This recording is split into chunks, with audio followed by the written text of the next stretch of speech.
Когда я впервые прочитал книгу, сценария еще не существовало, так что было непросто представить, что получится в конечном итоге.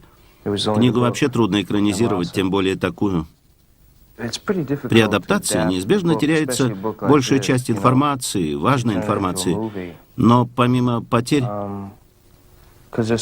многое приобретается, потому что сохранившаяся информация становится визуальной.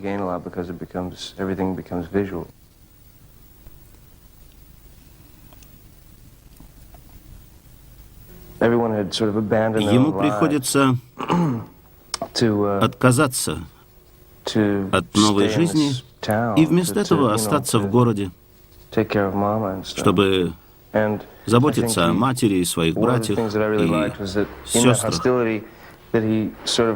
Такая привязанность объясняется тем, что в них он видит прежде всего отражение самого себя, все свои непривлекательные стороны.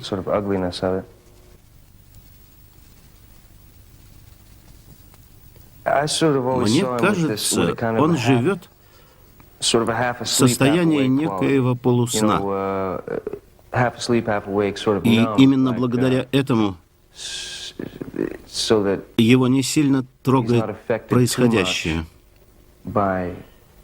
И это помогает ему выполнять обязанности заботливого сына и брата. Он остался в городе, каждый день вынужден нести ответственность за своих родных, нести непосильное бремя для молодого человека. И чтобы вынести все это, он вынужден пребывать в состоянии полусна.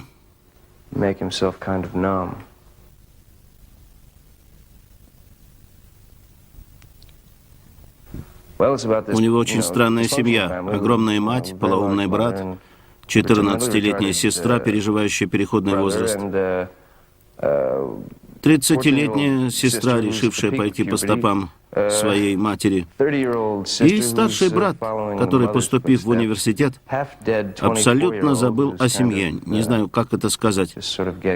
Я сам бы, наверное, сбежал, куда глаза глядят из такого дома.